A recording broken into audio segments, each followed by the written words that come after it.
संस्कृति और परंपरा को परिलक्षित करती है। सही बात है, अगर आपको भाषा में उन्नत करते हैं तो निश्चित ही आपकी संस्कृति और परंपरा निश्चित ही बहुत ही समृद्धशाली है, इसीलिए आपकी भाषा जो है उन्नत है। अगर किसी को किसी की भाषा सीखनी है तो उस आदमी को पहले उसके कल्चर को सीखना होगा और उसके परंपरा को सीखना होगा, तभी जाके आप भाषा सीख सकते हैं। अन्यथा भाषा तो सीख लेंगे लेकिन जो भाव होते हैं वह भाव आप नहीं सीख सकते। जैसे मैं एग्जाम्पल देना चाहता हूँ कि आदमी बोलता है, सभी लोग बोलते हैं, हम भी हिंदी बोलते हैं, आप लोग भी बोलते हैं, लेकिन जो पिच होता है, सर अभी बात कर रहे थे भाषा की, पिच होता है, बोलने की जो स्टाइल होती है, वह तरीका होता है, वह उस भाषा के बोलने वालों के बीच में जब रहेंगे तभी आप सीख पाएंगे। जैसे अंग्रेजी का मैं एग्जाम्पल लूँ, अगर आजकल अंग्रेजी बोलने का प्रचलन, उसमें लोग बोलते हैं ओ नो, उनका कंधा जो है पूरा उचक के ऊपर चला जाता है। मैं सोचता हूँ कि आखिर कहना क्या चाहते हैं। अगर आप किसी का सुनिए, खेल में देखते हैं खिलाड़ी को जब इंटरव्यू होता है तो 2 बार कहते हैं, फिर उनका कंधा इधर उधर होने लगता है। अपने में ये चीज़ नहीं, अपने में अगर आपको किसी को बुलाना है तो आप ऐसा नहीं कहते हैं आइए, आप कहते हैं आइए। तो बॉडी लैंग्वेज, भाषा के साथ आपकी बॉडी लैंग्वेज बहुत इंपॉर्टेंट होती है। भाषा तो आपको किसी को सिखा सकते हैं, लेकिन बॉडी लैंग्वेज जब उसके साथ रहेंगे, उसके साथ समय बिताएंगे, तभी आप उसके बॉडी लैंग्वेज को सीख सकते हैं, तभी असली मनों में आप भाव के साथ उस भाषा को सीख सकते हैं। अभी हम लोग सभी लोग जानते हैं कि हमारा देश तो एकदम विभिन्नताओं का देश है। कोस कोस पे बानी बदले 4 कोस पे पानी, हम लोग सब लोग जानते हैं। और सर ने बहुत अच्छी बात की और ओम जी ने भी कहा कि हमारे देश में 1700 के लगभग भाषाएं बोली जाती हैं। अभी मैं एक रिकॉर्ड पढ़ा था कि यूनेस्को ने एक नया उसका आर्टिकल पब्लिश हुआ था, उसमें उन्होंने बताया था कि भारत देश की 197 भाषाएं आज के देश में, आज के समय में जो लुप्त प्राय हो चुकी हैं, उसमें से 50 वर्षों में 50 भाषाएं तो समाप्त हो गई हैं, उनको हम लोग बोलने वाला कोई बचा ही नहीं है। यह एक आंकड़ा है जिससे आप सोच सकते हैं कि हमको किस दिशा में और कैसा काम करना है। नई शिक्षा नीति की बात हम लोग कर रहे हैं कि नई शिक्षा नीति में सर ने भी चर्चा की, हमारे ओम जी ने भी, पांडे जी ने, सर ने भी चर्चा की। मैं बस 4 चीज़ कहना चाहता हूँ कि क्या है आपकी नई शिक्षा नीति में और भाषाओं के लिए। मैं उत्तर प्रदेश सरकार के तरीके से मैं कह सकता हूं कि उत्तर प्रदेश सरकार ने नई शिक्षा नीति प्रभावी तरीके से अपने प्रदेश में लागू किया, और यह सर ने जैसे कहा कि यह पहली ऐसी शिक्षा नीति है जो अपनी भाषा के समृद्धि के लिए, उत्थान के लिए अपने शिक्षा नीति में एक पूरा प्राविधान करके लाई है कि हमको अगर आगे बढ़ना है, सर ने कहा था जड़ से जगत तक, तो हमको अपनी भाषा को आपको समृद्ध करना होगा और अपनी भाषा के माध्यम से हमको विश्व गुरु बनना होगा। तो इसकी अगर बात करें तो पहली चीज़ हो गई कि मातृभाषा में प्राथमिक शिक्षा दी जाएगी। सभी लोगों ने कई दिनों से इस पर चर्चा हो रही है और देनी भी चाहिए, मातृभाषा में ही प्राथमिक शिक्षा होनी चाहिए। और सर ने कहा कि आदमी तो पेट से सीख के पैदा होता है, अगर पेट से सीखने की परंपरा नहीं रहती तो अभिमन्यु कभी भी चक्रव्यूह का दोहन नहीं कर पाते और उसका वो नहीं कर पाते। तो हम तो इस देश के हैं। भारतीय भाषाओं के लिए हम लोग देखें तो भारतीय भाषाओं के उत्थान के लिए उत्तर प्रदेश ने भी बड़ा अच्छा काम किया है। और एक विश्वविद्यालय, आपको जानकारी होगी, वीर बहादुर सिंह पूर्वांचल विश्वविद्यालय को इस परिक्षेत्र में काम करने के लिए केंद्र निर्धारित कर दिया गया है कि उत्तर प्रदेश में भारतीय भाषाओं के उत्थान में क्या कैसे किया जाए, जिससे कि उत्तर प्रदेश में इन भाषाओं का समृद्धि हो और संवर्धन हो। उसके लिए उत्तर प्रदेश शासन ने पूर्वांचल विश्वविद्यालय को दायित्व सौंपा है कि आप अपने क्रियाकलाप के माध्यम से इन भाषाओं का आप परिवर्धन करें और संवर्धन करें। और सर ने कहा कि 8वीं अनुसूची में जितनी भी हमारी भाषाएं हैं, नई शिक्षा नीति कहती है कि उसकी सारी भाषाओं, 22 भाषाओं का भी एक पांडुलिपि जो हैं उनका तो पहले अनुवाद किया जाएगा और सबके अकेडमिक बनाए जाएंगे, उनका एकेडमिक स्ट्रक्चर बनाया जाएगा कि उनकी जो है संवर्धन हो सके। और एक और बहुत अच्छी चीज़ है आपके नई शिक्षा नीति में कि ई कंटेंट आप लोग भी बनाते हैं, ई कंटेंट आप लोग भी अपलोड कर रहे हैं, लेकिन अब ई कंटेंट एक भाषा में नहीं, 8 भाषाओं में ई कंटेंट बना के भारतीय भाषाओं में अपलोड कराया जा रहा है उत्तर प्रदेश शासन द्वारा कि जिसको जिस भाषा में ई कंटेंट की आवश्यकता हो आप एक क्लिक करिए और उस भाषा में अपना ई कंटेंट ले लें। तो ये है भारतीय जो शिक्षा नीति आई है, राष्ट्रीय शिक्षा नीति 2020, उसमें प्रावधान किया गया है कि अपनी भाषाओं का कैसे हम लोग संवर्धन करें। कल चर्चा हो रही थी, जैसे एक बात कल हम लोग मिले थे, सर के शर्मा सर आए थे, पांडे साहब थे, वो कॉन्वेंट की बात हो रही थी कि आखिर क्यों हम लोग अंग्रेजी की तरफ गए। सही बात है कि कॉन्वेंट की तरफ हमारे बच्चे गए क्यों, उसका कारण था कि कॉन्वेंट एजुकेटेड लड़कों को ये माना गया कि यहाँ से जो लड़के निकलेंगे वो रोजगार पाएंगे। अंग्रेजी बोलने को ये प्राथमिकता दी गई क्योंकि उस समय हम लोग गुलामी से आज़ाद हुए थे और ये लगता था कि जो अच्छा अंग्रेजी बोलेगा वो बहुत तेज माना जाएगा। सर ने बहुत अच्छी बात कही। मेरे गाँव में भी मुझे याद है कि उस समय जब मैं पढ़ता था, जो कोई अंग्रेजी से एमए करता था तो उससे लोग कहते अरे अंग्रेजी से एमए कही लेवा, और जो हिंदी से करता था उससे कहते अरे हिंदी पढ़ ले बा। ये कितना अंतर है केवल बोलने के तरीके में। लेकिन आज समय बदल गया है, परिदृश्य बदल गई है, और ये एक जो, लेकिन समस्या कहाँ पे, समस्या ये है कि हमारे पास उतने शब्दावली नहीं थे, कोश नहीं है हम अपनी भाषा में शोध करें, एकेडमिक लेख लिखें। तो लेकिन इसकी शुरुआत 1 अक्टूबर 1961 में ही जो आयोग बनाया गया था कि वैज्ञानिक तकनीकी शब्दावली आयोग बना था, लेकिन अभी भी उसको हम अब तक इतना उसमें हम लोग अपने शब्दावली को समृद्ध नहीं कर पाए हैं कि उसमें शोध और हम एकेडमिक लेखन पर बढ़ावें या उस पर अच्छा काम कर सकें। इस पर हम लोग और अभी बात करेंगे। ये तो आप लोग मानते होंगे कि जिन देशों का विकास किया है उनकी भाषा समृद्ध थी। चाइना का आप एग्जाम्पल ले सकते हैं, जर्मनी का एग्जाम्पल ले सकते हैं। मैं एग्जाम्पल इसलिए लेना चाहता हूँ कि मैं वहाँ गया हूँ, वहाँ पे मैंने देखा क्या कि चीन में मैं गया।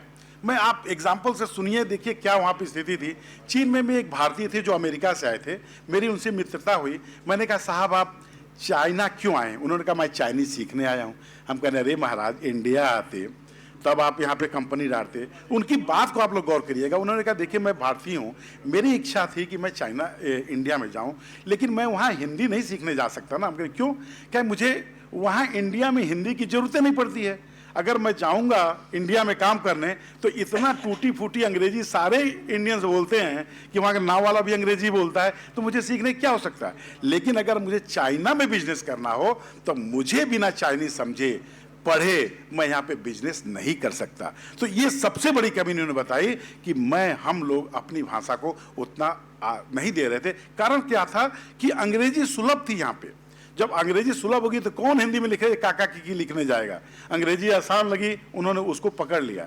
उन्होंने कहा कि अगर आज हम लोग अपनी भाषा पे एक रिजिड हो जाए कि जो बिजनेस होगा, जो कार्रवाई होगी वह हिंदी में आपको कंपलसरी करनी होगी, क्यों नहीं सीखेंगे लोग?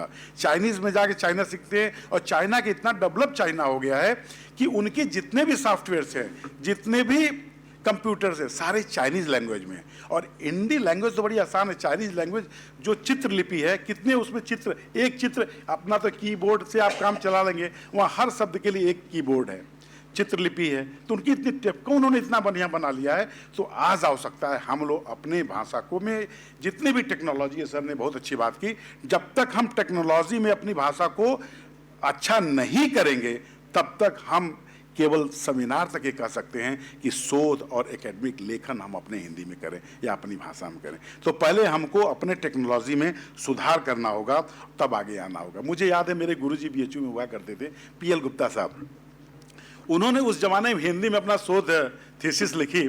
सभी लोग क्या कहते थे आप लोग? वो लोग ये नहीं कहते थे कि वाह इन्होंने बहुत बड़ा काम किया हिंदी में लिख के। सब लोग कहते कि अंग्रेजी ना आया वाला ऐसे ही हिंदी में लिख लेवा। तो इतनी बड़ी मानसिकता उस समय की थी। आप कितना परिवर्तन हुआ मुझे याद करिए। आज अभी देखिए कोई जज अगर अपना जजमेंट देता है हिंदी में या संस्कृत में या किसी अन्य भारतीय भाषाओं में, तो अखबार का सुर्खियां बनता है कि उन्होंने अपना जजमेंट जो है अपनी भाषा में दिया। तो आखिर कारण क्या है ऐसा? मुझे एक चीज और कहना था। मैं चाइना में जब था तो मैं भारत के 15-20 लोग गए थे। मैं यूपी से था, बिहार के लोग थे, तमिलनाडु के थे, बंगाल के थे, फिजी मॉरिशस के सभी बच्चे थे। इंटरनेशनल हॉस्टल में रहता था। उनका कमेंट जरा सुनिएगा। उन्होंने कहा यार तुम सारे इंडियंस हो लेकिन आपस में तुम लोग अंग्रेजी में बात करते हो। ये कमेंट सुनिएगा ये दूसरे कंट्री के लोग। हमने सोचा कि कारण क्या है। कारण ये था कि जब बंगाली लड़का आता था बंगला अपने यहाँ का कलकत्ता का, तो बांग्लादेशी से वो बंगला में गिड़ गिड़ बात करता था, लेकिन जब हमसे मिलता था तो हम उससे अंग्रेजी में बात करते थे। नेपाल का लड़का अपने यहाँ सीतामढ़ी के लड़के से नेपाली में बात करता था। तमिलनाडु का लड़का श्रीलंकन से तमिलियन में बात करता था। मैं जो है केवल पाकिस्तानी और मॉरिशस और फिजी वालों से अपनी भाषा में बात कहते थे तुम लोग तो बड़ा झगड़ा करते हो, लेकिन यहाँ तो एक ही भाषा में बोल रहे हो और उससे आप हमने कहा कुछ तो ऐसी चीज़ है ये भारतीय भाषा की ताकत जो दुश्मन को भी अपना बना देती है। तो हमको हीन भावना से निकलना होगा, सोचना होगा कि आखिर हम लोग करें क्या। सर ने बहुत अच्छी बात की, कृषि से ऋषि तक।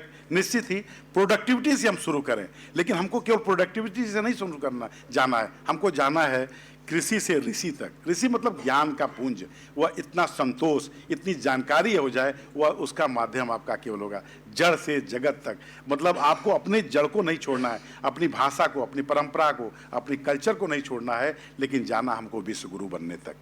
एक बात मुझे याद है, एक हमारे बाहर के एक डेलीगेट आया, उन्होंने कहा कि आप अपना देश घुमा लीजिए। हमने दिखाया कि देखिए ये है, वो है, ये बिल्डिंग, वो बिल्डिंग है। नो नो नो, मुझे ये नहीं देखना है। मुझे आप हिमालय दिखाइए, मुझे आप गंगा दिखाइए, मुझे आप अपना दर्शन दिखाइए, मुझे अपना योग दिखाइए, क्योंकि भारत की ताकत ये सब चीज़ें होती हैं। तो हमको जो हमारी परंपरा, हमारी देश में चीज़ है, उनको हमको आगे बढ़ाना है, उस पर आगे बढ़ना है। मुझे एक किताब की याद आती है, एक किताब थी वेदों में विज्ञान। ये हमारे काशी नरेश राजकीय महाविद्यालय में मैं पढ़ाता था, वहाँ पे एक संस्कृत के टीचर थे, उन्होंने लिखी थी वेदों में विज्ञान। उसमें कई ऐसे शब्द थे जो हमारे विज्ञान में, उनकी किताब को मैं पढ़ता था तो लगता था अरे काश ये शब्द मेरा मिलता जुलता शब्द है, क्यों नहीं किए। लेकिन दिक्कत कहाँ पे होती थी कि वो किताब में जो शब्द दिए गए थे उनको मैं याद नहीं कर पाता था, इतने टिपिकल शब्द थे कि मुझे शायद याद ना हो पावे। तो आज आवश्यकता है उस शब्दावलियों को थोड़ा सा, जैसे सर ने कहा कि भाषा वह भाषा होती है जो सुग्राह्य हो, सबके समझ में आवे। जितना क्लिष्ट हम बोलेंगे किसी समझे नहीं आए तो भाषा से क्या लेना देना। तो भाषा ऐसी होनी चाहिए जो आम जनता से आपको कनेक्ट करे, वह भाषा होनी चाहिए। तो उस वेदों में विज्ञान मुझे याद है, मैंने देखा था, जैसे एक आपने घाक की देखी होगी, गहिर न जोते बोवे धान। कितना बड़ा विज्ञान है, गहिर न जोते बोवे धान। अगर धान आपको लगाना है तो गहरा जोताई नहीं करनी है। कितनी बड़ी चीज़ उसमें साइंटिफिक टेम्परामेंट उन्होंने दिया हुआ है। तो इसको हमको और आपको देना पड़ेगा। आज बड़ी दुख की बात है कि अपने भारतवर्ष में एक आंकड़ा बताता है कि केवल 50,000 विद्यार्थी बाहर से इंडिया में पढ़ने आते हैं। यहीं पे आप रसिया चले जाइए, यूक्रेन चले जाइए, अन्य देशों में चले जाइए तो पढ़ने उनके यहाँ बहुत जाते हैं। तो आवश्यकता है कि हमको पढ़ाने के लिए अपने देश में लोगों को बुलाना होगा। मैं हंगरी में था, शर्मा साहब कल मिले थे, वहाँ पे भी एक हिंदी सिखाने का एक केंद्र है, वहाँ पे अपने लोग जाते हैं। लेकिन वो लोग सिखाते कैसे हैं, उनको अगर अंग्रेजी सीखना होता है तो अंग्रेजी के टीचर को उसके नेटिव देश से हायर करते हैं। और हम लोग क्या करते हैं, हमको जो भाषा सीखनी होती है, जो सीखा होता है उसी से सिखवाते हैं। तो हम लोग भी अपने हिंदी को, जो हिंदी मूल के लोग हैं उनके माध्यम से सिखवाएं तो और हमारी भाषा जो होगी अच्छी होगी। आज सर ने कहा कि हम आज़ादी के अमृत महोत्सव में, और आपने बताया कि बहुत से उन्होंने काम किया अमृत महोत्सव में, बहुत से गुमनामी शब्द, बहुत सी कविताएं, बहुत से ऐसी चीज़ जो भूल गए हम लोग, उसको हम लोग आगे लाने का काम कर रहे हैं। आपके माध्यम से मैं कहना चाहता हूँ कि आपकी स्मृतियों में कोई ऐसा शब्द हो, कोई लेख हो जो इस तरह से हो, मैं आदरणीय प्राचार्य से कहूँगा कि आप कलेक्ट करके इनको दें, और इनकी जिम्मेदारी होगी कि उस ग्रंथ को ये पब्लिश कराएंगे और सबको सुलभ कराएंगे। जी। तो और मैं बस यही कहना चाहूँगा कि भारतीय भाषाओं में आपको टेक्नोलॉजिकल फ्रेंडली होना पड़ेगा। कैसे, मैं एक छोटा सा एग्जांपल देता हूँ, बस 2 मिनट और लूँगा आपका। कि आप हिंदी में टाइप करते हैं, देवनागरी लिपि जो है कुर्सी देव में करते हैं, आप इतने लोग बैठे हैं कुर्सी देव में, आप टाइप करके कुर्सी देव 10 में कर लिया, पेन ड्राइव में लीजिए, दूसरे कंप्यूटर पे जाके खोलिए, क्या होगा, बड़का सौ का छोटका सा, छोटका सौ का बड़का सा, पेटफरुआ सौ का दूसरा सा, सारा आप बैठ के चेंज करते रहे। तो ये कमी है, आप अंग्रेजी में टाइप करके ले जाइए, कोई दिक्कत नहीं होगी। तो हमको और आपको अपने देश के जो टेक्नोलॉजिस्ट हैं उनको इस पे ध्यान देना होगा कि हम इसको इतना फ्रेंडली बना दें कि हम जो टाइप करें वो उसी तरीके से आ जाए। अभी भी ये समस्या है क्योंकि बहुत से ऐसी चीज़ें हैं, अनुवाद जो है हम अपने भाषा में अपने उस पर नहीं कर पाते हैं, PDF करके हमको ले जाना पड़ता है। डर लगा रहता है भगवान वहाँ प्रेजेंटेशन करने जाएंगे कहीं फॉन्ट न बदल जाए, तो ये डर अभी भी हमको लगता है, इसको हमको करना होगा। गूगल फॉर्म जैसे हम लोग भरते हैं, कभी हिंदी में नहीं भरते, अंग्रेजी में ही भरते हैं क्योंकि वो आसान होता है। तो ये शोध की सुविधा, और सर ने 2 चीज़ें बहुत अच्छी कही, उसको मैं यहाँ पे फिर से कोट करना चाहूँगा। सर ने कहा कि कवि और सिनेमा जो दो ऐसे क्षेत्र हैं जहां जिसने भाषा को बहुत समृद्ध किया है, लेकिन फिर वही दुर्भाग्य है कि आज आपका हिंदी पिक्चर में अभिनेता जब बोलता है तो रोमन में लिख के ले जाता है कि उसको रोमन में लिखा रहता है, उसको पढ़ता है, तो उस भाषा में भाव आ ही नहीं सकता। मुझे याद आता है एक बार गायसड़ी में कार्यक्रम हो रहा था और वहाँ एक आए थे, उनको रोमन में वो भी लिखे थे, गायसड़ी को पढ़ रहे थे गैंसारी गैंसारी। तो ऐसा होगा, निश्चित ही होगा आपके साथ। तो इसको रोकने की जरूरत है। और अपनी भाषा, मुझे एक चीज और कहना है कि मेरा भांजा मान लीजिए कंप्यूटर का है, मैंने उससे कहा यार तुम कंप्यूटर क्यों नहीं ऐसे पंचतंत्र की कथाओं पे क्यों नहीं एक सॉफ्टवेयर डेवलप करते हो? कहा ऐसा है कि मैं कर तो दूं लेकिन खुद मुझे अपने ग्रंथों के बारे में जानकारी नहीं है। तो जो ग्रंथ जानता है उसको टेक्नोलॉजी नहीं आती है, और जिसको टेक्नोलॉजी आती है उसको ग्रंथ नहीं आती है। तो यह नई शिक्षा नीति आपको एक प्लेटफॉर्म देगी कि जो ग्रंथ जाने वही टेक्नोलॉजी जाने, तब जाके अपनी भाषाओं के साथ हम और आगे अच्छा कर सकते हैं। और एक चीज़ आपसे मैं कहना चाहूँगा, अभी सर ने कहा अंग्रेजी की, बड़ी अच्छी बात उन्होंने कहा कि ओम जी ने समझ की। मुझे भी एक याद आ रहा है, जब हम लोग पढ़ते थे तो एक आदमी ने आया, उन्होंने कहा साहब केमिस्ट्री डिपार्टमेंट के कोपरा साहब कहाँ हैं? तो उसने कहा अरे यार बड़े पागल हो, CS से च होता है, क होता है, केमिस्ट्री तो कोपरा बोल रहे हो हैं? CS से च होता है, चोपड़ा साहब है। कहा सर क्षमा करिएगा, केमिस्ट्री डिपार्टमेंट के चोपड़ा साहब कहाँ हैं? तो ये समस्या आनी ही आनी है। तो इस तरह की भाषाओं के साथ तो हम और आप आज मेरा ये कहना है कि समस्या हैं। आप याद करिए, हमने शब्द को थोड़ा क्लिष्ट बना दिया। जैसे स्टेशन है, क्यों नहीं हम इसको स्टेशन को अपनी भाषा में इनकॉर्पोरेट कर? किसी विद्वान से पूछिए तो अपनी विद्वानियत में वो स्टेशन को स्टेशन एक्सेप्ट नहीं करता है। वो क्या लो पथगामनी विश्राम स्थल, अरे बाप इतना बड़ा गामनी होगा तो कौन याद करेगा? है मोबाइल, अरे मोबाइल को एक्सेप्ट करिए। क्योंकि होता क्या है, जब आप शोध करते हैं, नया आविष्कार करते हैं, तो जो देश आविष्कार करता है अपनी भाषा में उसको इंप्लीमेंट कर देता है। आप भी बढ़िया शोध करिए, अपनी भाषा में रखिए ना नाम, सब उसी को एक्सेप्ट कर लेंगे, विदेशी भी उसको एक्सेप्ट करेंगे। लेकिन हमारा कहना है कि शोध में हम लोग इधर पिछड़ चुके हैं। हम लोगों को प्रयास करके शोध में आगे आना पड़ेगा, नवाचार को बढ़ावा देना पड़ेगा। जब तक हम नवाचार नहीं करेंगे, जब तक हम अच्छा रिसर्च नहीं करेंगे, तब एकेडमिक लेखन में हम कैसे अच्छा करेंगे?